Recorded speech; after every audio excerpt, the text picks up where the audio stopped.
Welcome to Unscripted with Russo. For our podcast, we decided to explore the people behind the narratives. I'll introduce decision makers and influencers and find out the intimate story behind their rise to success.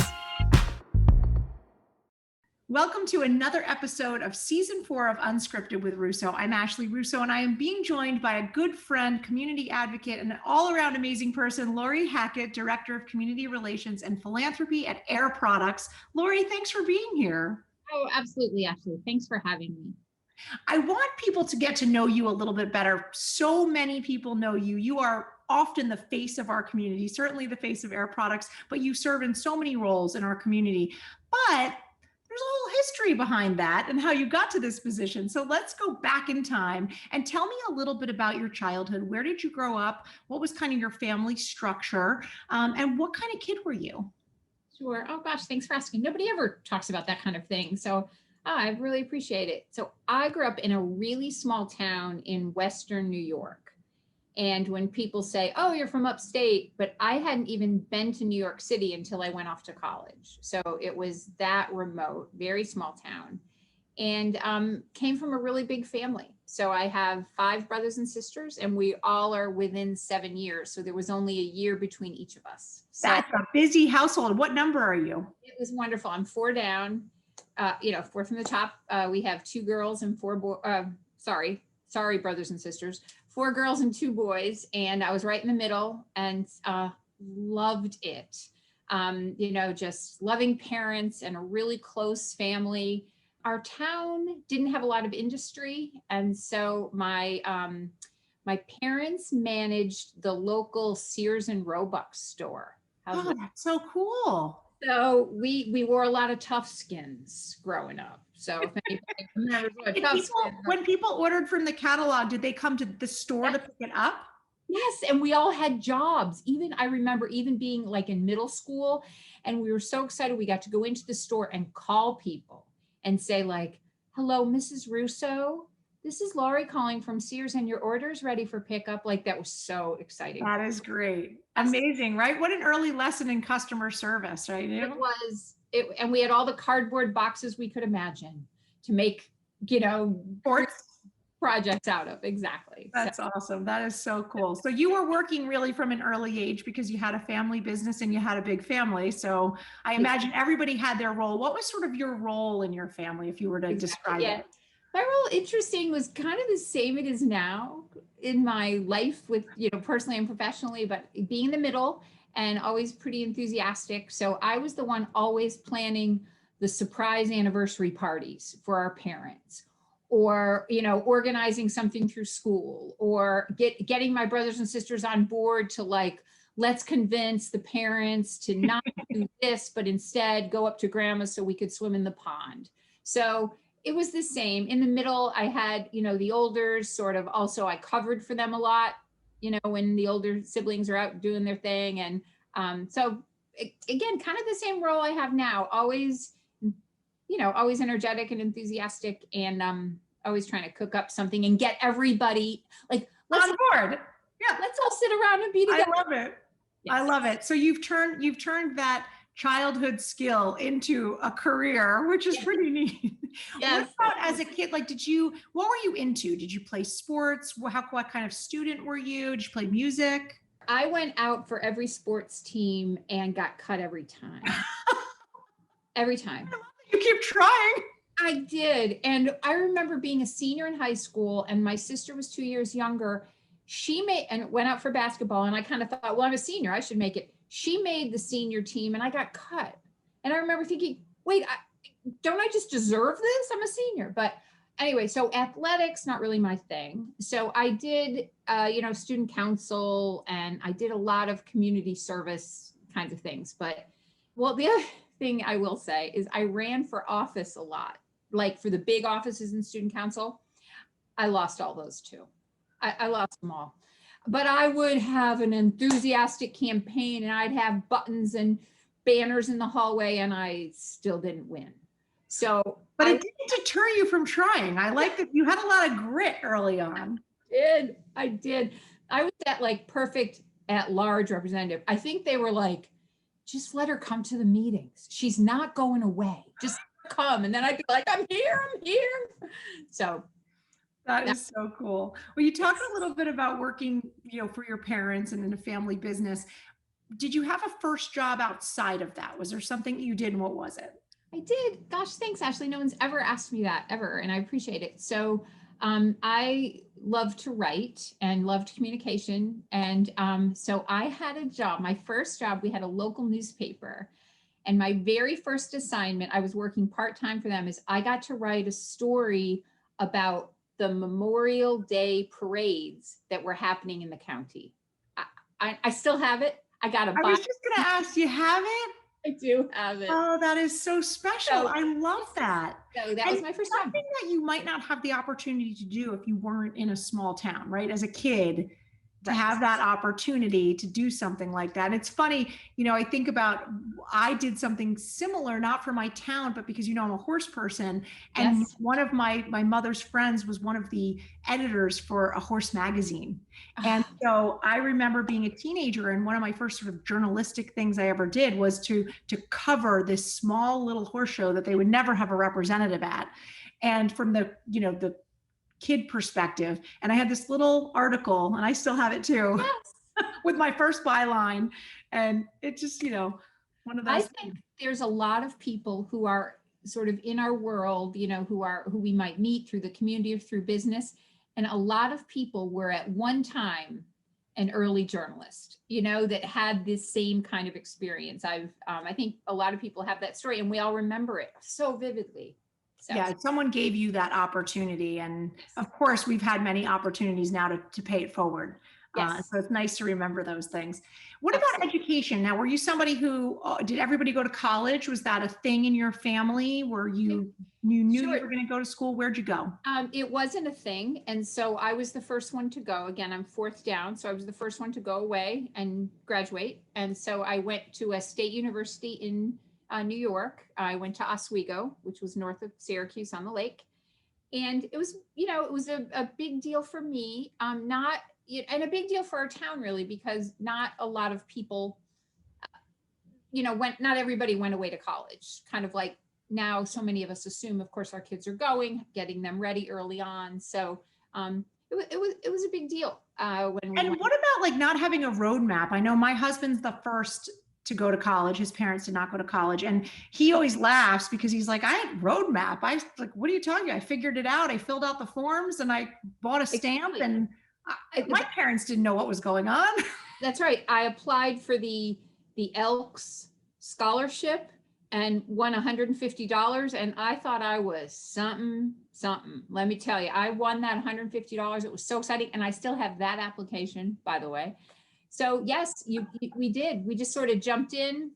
Like when other friends' parents were taking them to visit college, I would like jump in the car and go along. And I just, turned kind of back to my parents as I figured out what I was doing. And of course, that was a long time ago. Tuition wasn't what it was now. I just jumped in. And then when I was at school, I became an RA my sophomore year, which then paid my housing for the sophomore, junior, and senior year. Oh, smart.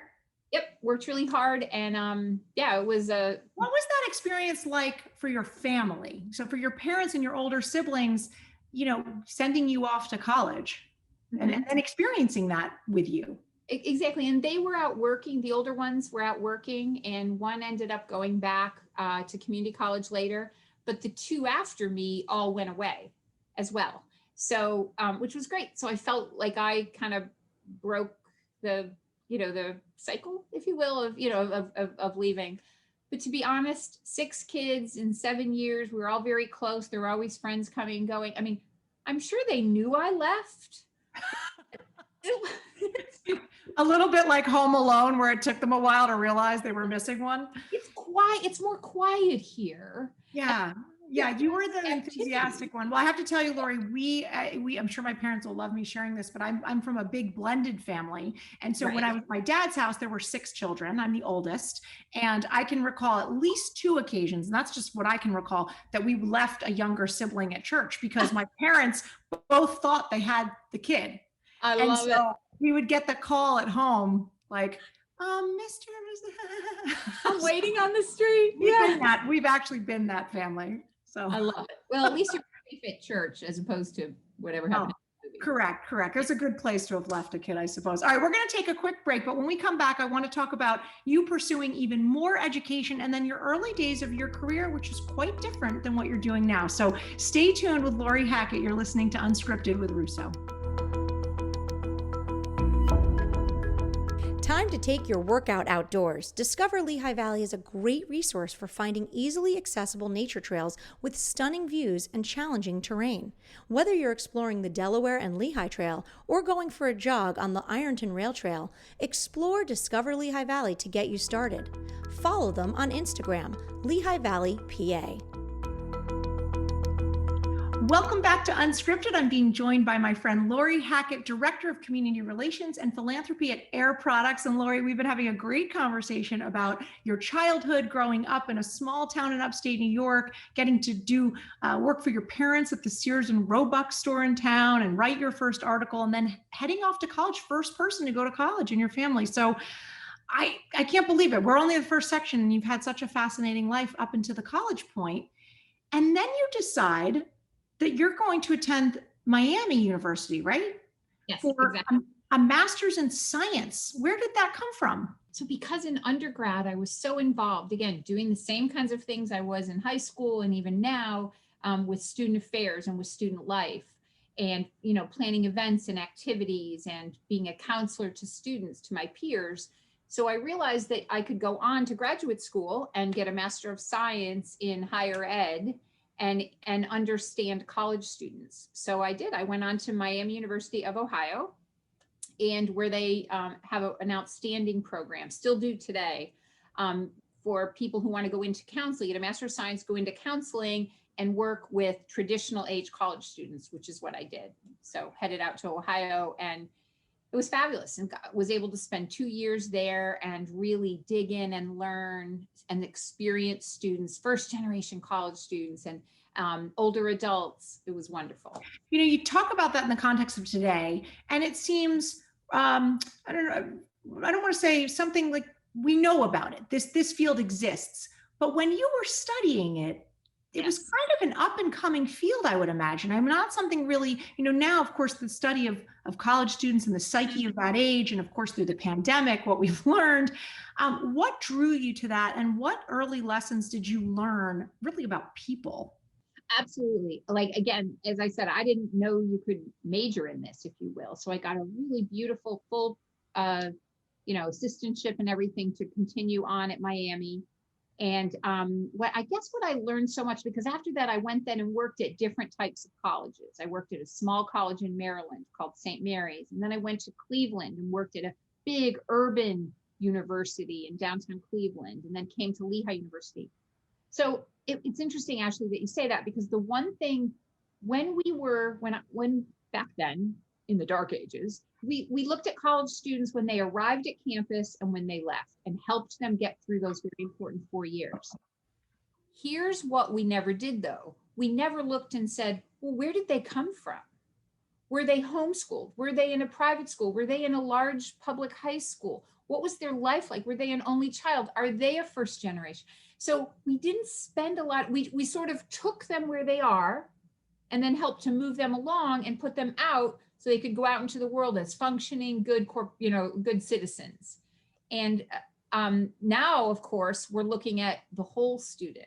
We're looking at everything there and understanding how a preschool program is important, basis for heading into basic education and then into secondary and onto college. So that was a big, that was really interesting. The other thing I learned is, again, I lived in different states and moved around a lot, just got to see the beauty of working on a college campus. Oh my gosh. It's, just there's research going on. There's book clubs at lunch. Students are so energetic. And it's such a wonderful environment to work in. So love that. And knowing that. And so vibrant, right? It's constantly changing. And in some ways, there's such tradition going on in a college. But at the same time, the students are moving through and changing and growing. And I just would imagine it's like a living organism all the time. Exactly. And you know what? It's a cycle. It's 14 weeks of the semester, and then you have a bit of a break. And then it over the holidays, and then it's 14 weeks in the spring, and then a bit of a break in the summer. So it was, it was just such a wonderful career choice. When I hear today that people are going into student affairs or student development or career development, yeah, it's absolutely wonderful. And then how did you end up in the Lehigh Valley? Because I know you ended up at Lehigh. So tell me a little bit about that journey and that part of your career. Sure. So I was working at different universities and traveled around and spent a couple of years at each place, just learning different areas in the area of student affairs, and then got the chance to come to Lehigh for a wonderful position as assistant to the president at Lehigh. They wanted to start a daycare on campus. They wanted to start a women's center and look at life on campus for women, for minorities. And that was my job.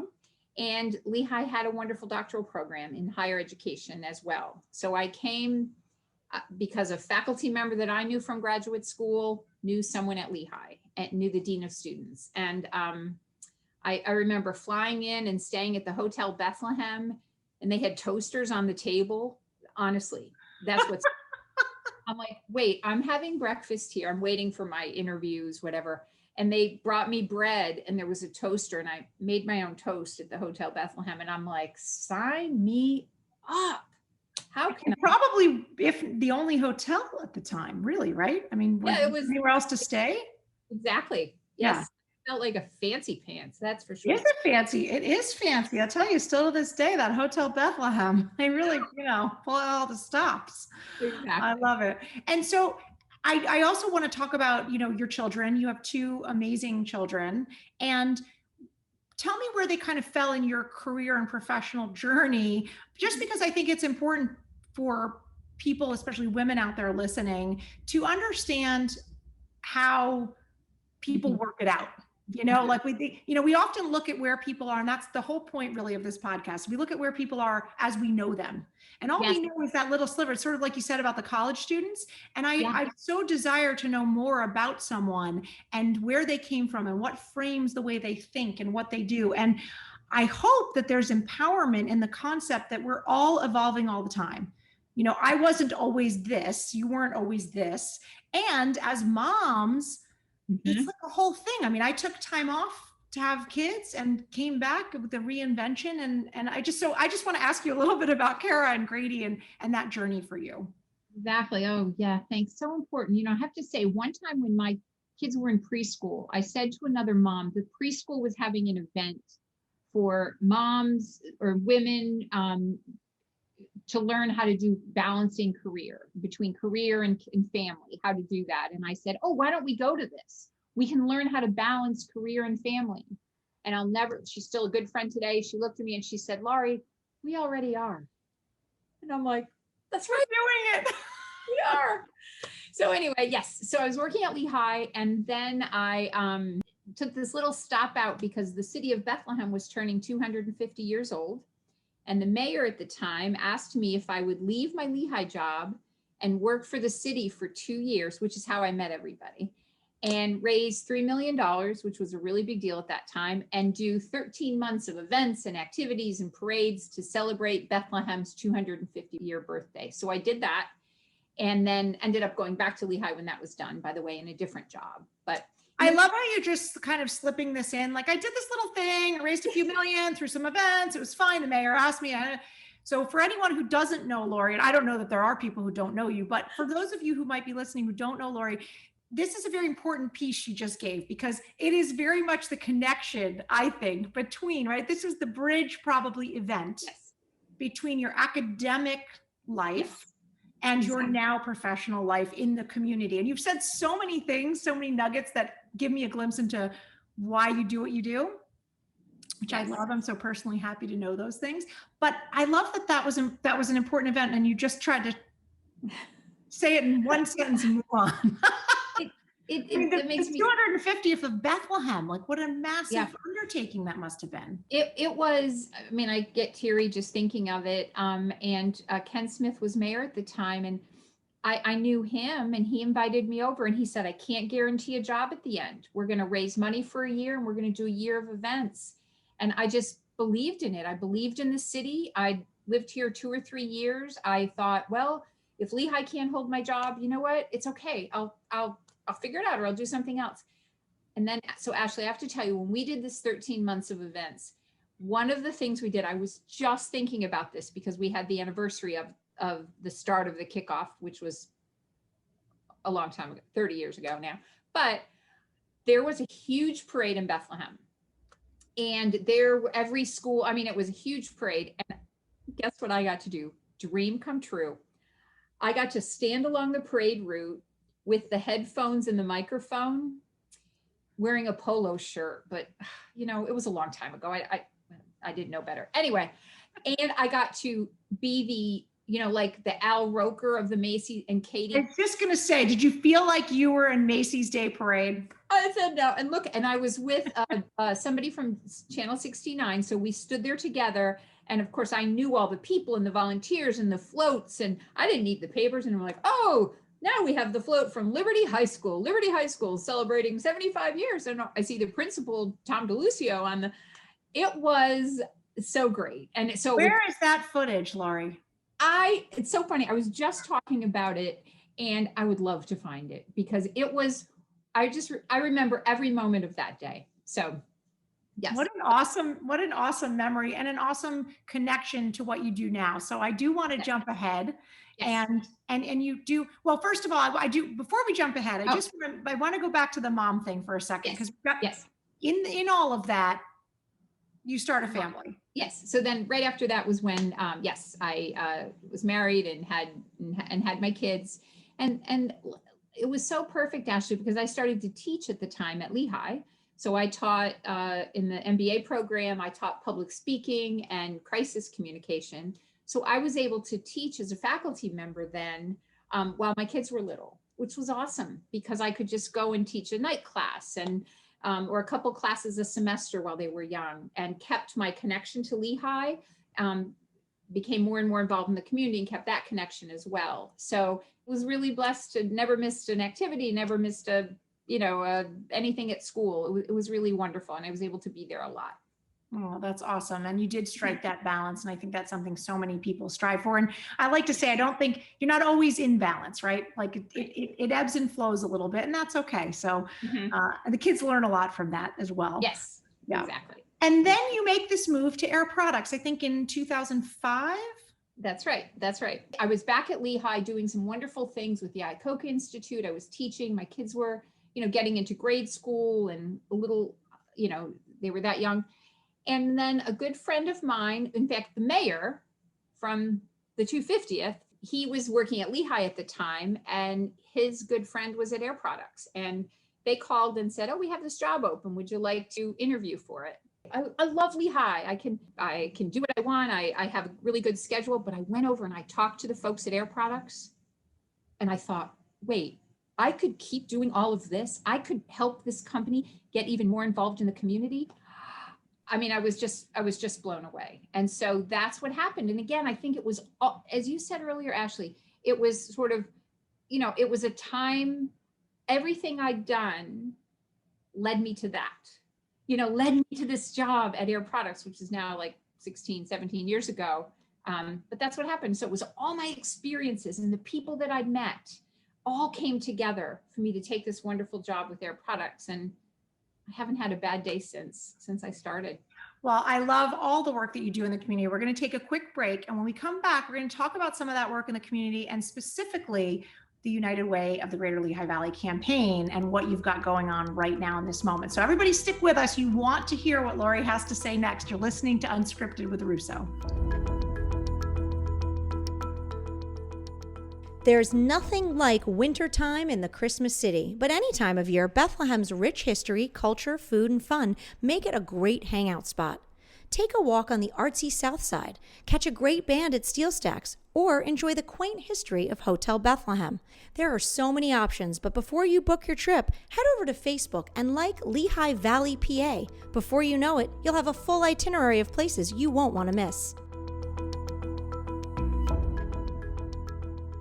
Welcome back, everybody, to Unscripted with Russo. I'm being joined by Laurie Hackett. We were just talking about not only her upbringing and her education and her first jobs, Lehigh, and the 250th anniversary of Bethlehem celebration, but then this amazing move to Air Products, which was really the culmination, Laurie, as you said, of all those different experiences. I think you really started when you were that kid, being that bridge and that connector in your family and in your town. So that's kind of fun. But you've got a lot of things near and dear to your heart that you've had the opportunity to get involved with, not only through Air Products, but through your volunteer time and through your philanthropy. Talk to me a little bit about what is important to you in our community.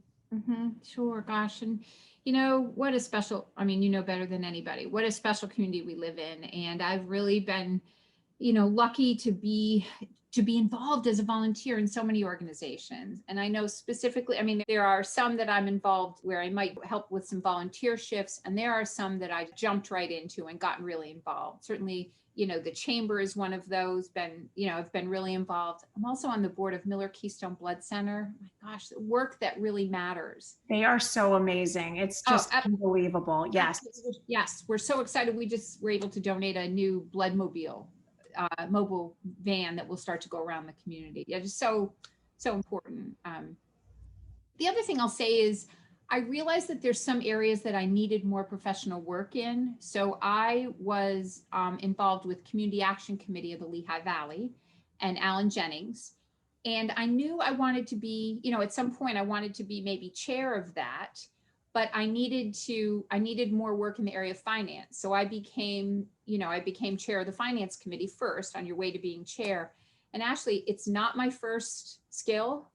I would study and prepare and look at that budget it was the best learning. And I would sit in my car before I went in and say a little Hail Mary that I'd be able to run the meeting. And though I wasn't a finance expert, I knew the questions to ask. And I knew that people like Mike Gosling was on the committee and George Maurer, people that know finance well.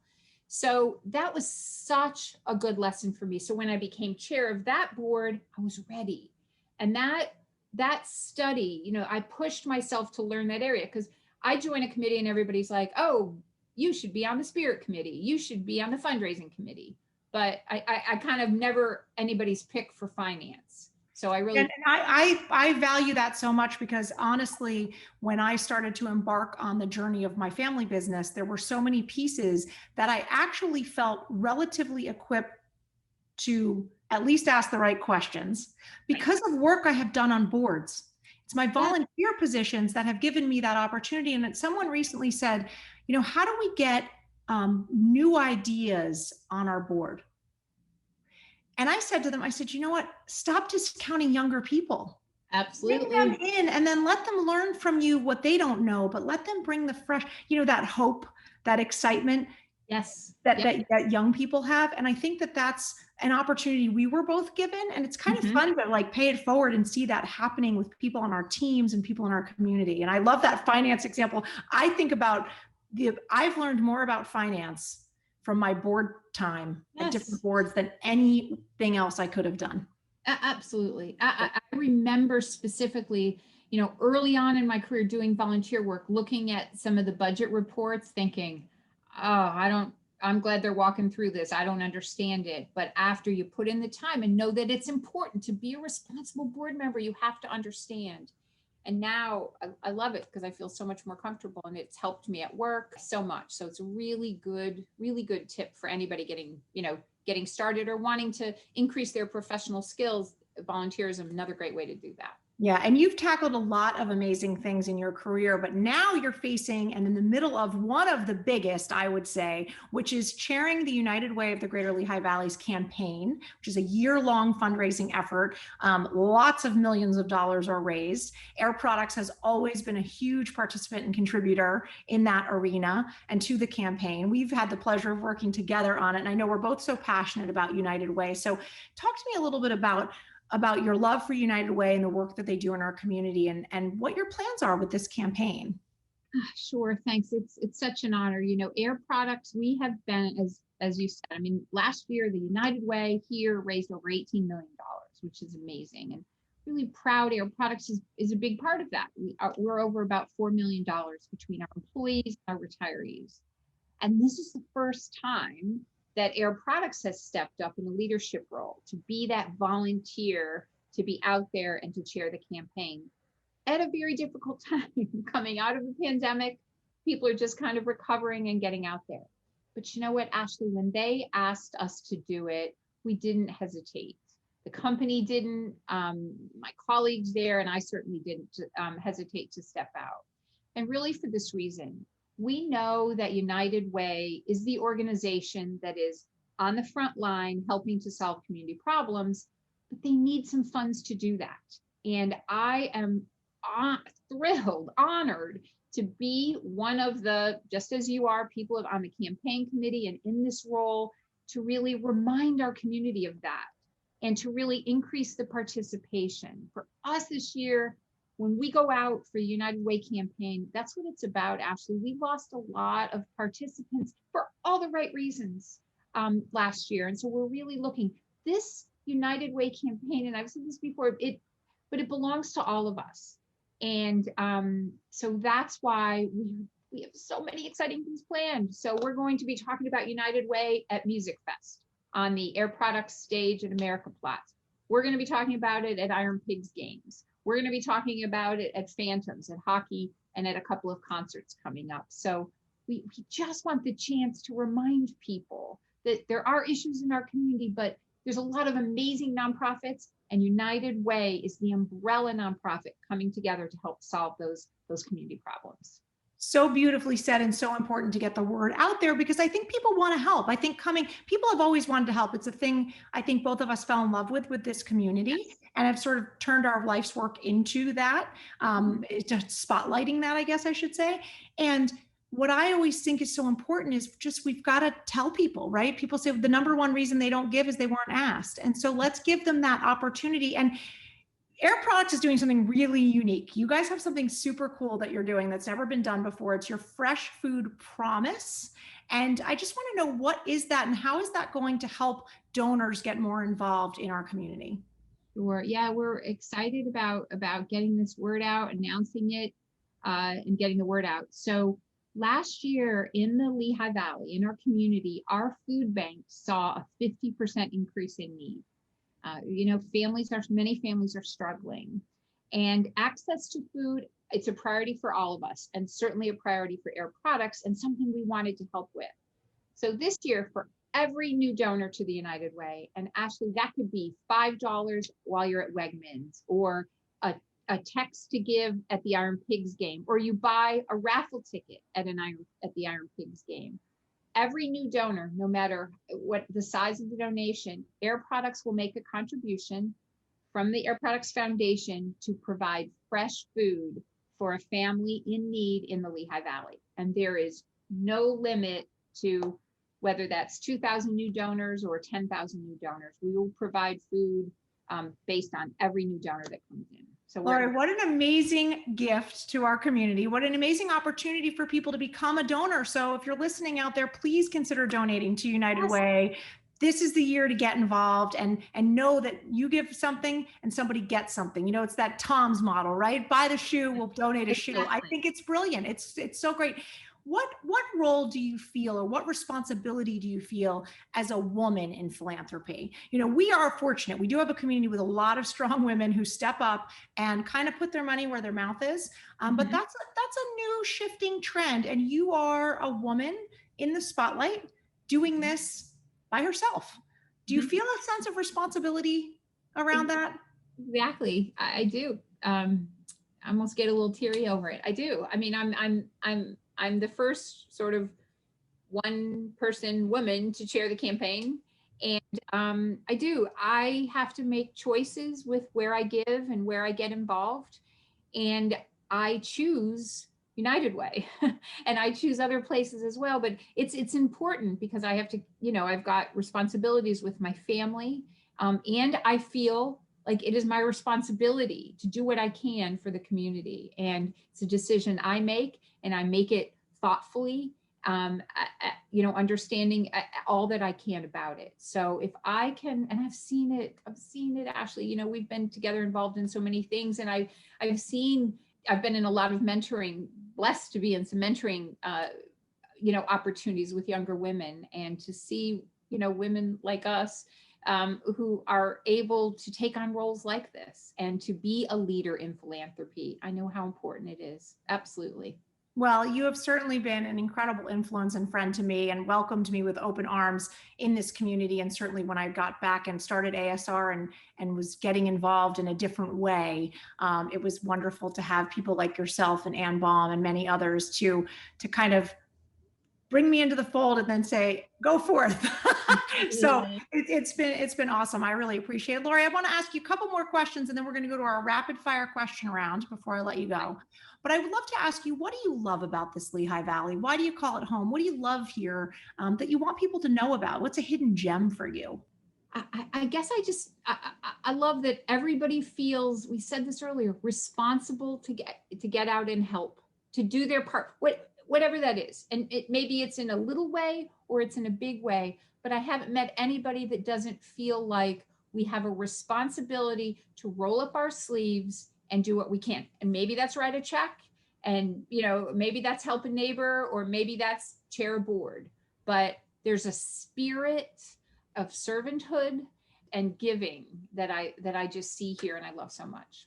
Yeah, I totally agree with you. All right. Well, before I let you go, we're going to ask you our rapid fire questions. Yes. Can you confirm that you have not seen or heard these questions? I can confirm that. Yes. Okay. All right. Are you ready? I'm ready. What is your favorite hobby or way to spend free time? Playing with my beautiful golden retriever. What is one food that you cannot live without? Tagine sauce or tagine spice. Oh, it's amazing. Have you had that on any drink rims?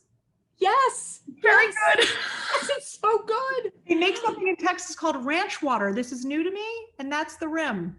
So very exciting. Good. What actress would you cast to play you in a movie about your life? Okay. I'm going to say Molly Shannon. I know a lot of people say we look alike. Superstar. So, sorry. I don't see it, but okay. Okay. If you didn't have the job you have now and not listing a job you've previously had, what would you do instead? I would be mayor. There's still time, Laurie. I know, but I just, chance to serve and believe in good government. I don't want to run for office, but just the chance to lead a community with enthusiasm and sincerity, that's what I'd do. I want to let you know you're doing that right now. Oh. So you're already doing that job, but if you would like the title, and do they get scepters? I don't know what mayors get, but I feel like you would be a great mayor. So there's time. We'll talk. Is that a thing? I feel like it should be. I think it's a thing. I think that's a queen. Maybe I'm confused. Maybe that's my fantasy, Laurie. Yeah, I don't think Bob Donchez has a scepter. No, but a crown. I envision a crown when you said you wanted to be mayor. I don't know why. Oh gosh. All right. My last question is, name one person who inspires you. I would say one person who inspires me is, I have a good friend named Carolyn, and I would think it's her because I have watched her love her family when it was hard and when it was easy. And and remarkably. And so I would say a good friend, Carolyn. That just gave me chills because you think back to your very roots of talking about growing up with a big family in a small town. And without that love and that support, life is very difficult. And I think that at your very core, you have dedicated your life to making sure that everyone feels loved and everyone feels accepted. So thank you, Laurie. Thanks for joining us. Really, I appreciate it. This means a lot for taking the time with me, Ashley. Appreciate it. Thank you. That's been so great having you. Everyone, you've been listening to Unscripted with Russo. Until next time.